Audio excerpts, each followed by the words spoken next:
వైద్య పరీక్షలకు ముద్రగడ అంగీకరించినట్లు జిల్లా కలెక్టర్ ప్రకటించారు. నిరాహార దీక్షలో ఉన్న ముద్రగడకు ఐవీ ఫ్లూయిడ్స్ ఇస్తున్నట్లుగా చెప్పారు. మరోవైపు ముద్రగడను అరెస్టు చేయలేదని విశాఖ డీఐజీ శ్రీకాంత్ తెలిపారు. ఇప్పటి వరకు అరెస్టు అయిన వారి బెయిల్ మంజూరుకు సహకరిస్తామన్నారు. సిఐడి విచారణ పూర్తయ్యే వరకు తదుపరి అరెస్టులు ఉండవని ప్రకటించారు.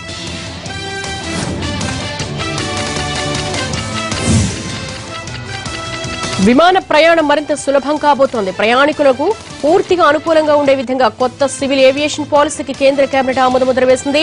కొత్త విధానం ప్రకారం విమానయాన రంగంలో కీలక మార్పులు రాబోతున్నాయి. దేశంలోని చిన్న పట్టణాలకు విమాన సర్వీసులను అందించే విధంగా పాలసీని రూపొందించారు. విమాన రంగ సంస్థలకు రాయితీలు, ప్రోత్సాహకాలు ఇవ్వబోతున్నారు. ప్రయాణికులకు మేలు చేసే అంశాలు చాలా ఉన్నాయి. గంట ప్రయాణానికి గరిష్టంగా 2,500 రూపాయల ఛార్జ్ వసూలు చేస్తారు. యూపీఏ సర్కార్ తీసుకొచ్చిన విధానంలో కొన్ని లోపాలు ఉన్నాయని భావించిన ఎన్డీఏ సర్కార్ కొత్త పాలసీ తీసుకొచ్చింది. భాగస్వాములు, విమానయాన సంస్థలు, ఎయిర్పోర్టు ఆపరేషన్స్, గ్రౌండ్ హ్యాండ్లింగ్ ఏజెన్సీలతో చర్చించిన తర్వాత కొత్త విధానాన్ని రూపొందించింది విమానయాన శాఖ. జమ్మూ కాశ్మీర్లో తీవ్రవాదులు తెగబడ్డారు. కుప్వారా ప్రాంతంలోని మాచిల్ సెక్టార్లో భద్రతా దళాలపై కాల్పులు జరిపారు. ఘటనలో ఓ జవాన్ చనిపోయాడు. మరో 4 జవాన్లకు గాయాలయ్యాయి. వెంటనే అప్రమత్తమైన భద్రతా బలగాలు ఎదురు కాల్పులు జరపడంతో ఓ టెర్రరిస్టు హతమయ్యాడు. మిలిటెంట్ల కోసం సైన్యం కూంబింగ్ జరుపుతోంది. గల్లీ గల్లీ జల్లెడ పడుతోంది.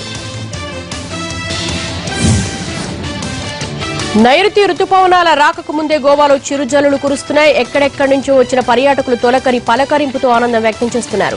కొందరు టూరిస్టులు వర్షంలో తడవడానికి సంబరపడితే మరికొందరు గొడుగులతో కనిపించారు. మొత్తానికి ముందస్తు వర్షాలతో గోవా ప్రజలు సంతోషం వ్యక్తం చేస్తున్నారు. అమెరికా అధ్యక్ష ఎన్నికల్లో విమర్శల రాజకీయాలు యమ హాట్ గా జరుగుతున్నాయి. ఈ విషయంలో ఓ అడుగు ముందే ఉన్న రిపబ్లికన్ నేత డొనాల్డ్ ట్రంప్ తాజా అధ్యక్షుడు ఒబామాను టార్గెట్ చేశాడు. ట్రంప్ ముస్లిం వ్యతిరేకని ఒబామా చేసిన విమర్శను అంతకంటే స్పీడ్ గా తిప్పికొట్టాడు. ఒర్లాండోలో మారణహోమం సృష్టించిన మత్తీన్ పై కంటే తన మీదే ఒబామా ఎక్కువ కోపంగా ఉన్నారని అన్నారు ట్రంప్.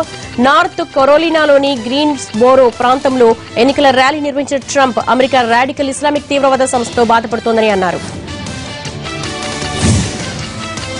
జింబాబ్వే వన్డే సిరీస్ ను క్లీన్ స్వీప్ చేసిన టీమిండియా. హరారేలో జరిగిన 3వ వన్డేను 10 వికెట్ల తేడాతో గెలుచుకుంది ధోనీ సేన. 124 పరుగుల టార్గెట్ ను 21-5 ఓవర్లలో వికెట్లేమీ నష్టపోకుండా అందుకుంది టీమిండియా.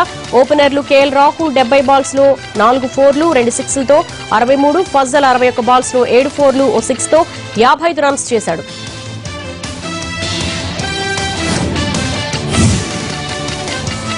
డాలర్ బనియన్స్ విజయోత్సవాన్ని చెన్నైలో ఘనంగా నిర్వహించారు. సంస్థ బ్రాండ్ అంబాసిడర్ బాలీవుడ్ నటుడు అక్షయ్ కుమార్ ముఖ్య అతిథిగా పాల్గొన్నారు. సంస్థతో తనకున్న అనుబంధాన్ని పంచుకున్నారు. డాలర్ మరింతగా ఎదగాలని కోరుకున్నారు అక్షయ్. డాలర్ బనియన్స్ టర్నోవర్ 6 ఏళ్లలో 829 కోట్లు దాటిన సంస్థ ఎండీ వినోద్ కుమార్ గుప్తా ఈ ఏడాది టర్నోవర్ లక్ష్యం 1000 కోట్లుగా పెట్టుకున్నామని చెప్పారు. రజనీకాంత్ తో అక్షయ్ నటించడం తమ సంస్థ అభివృద్ధికి పనికొస్తోందంటున్నారు dollar.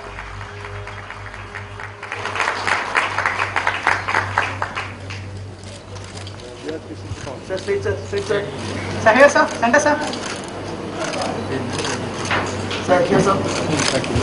Well, I was actually I wanted to actually tell her that she announced my name as superstar. And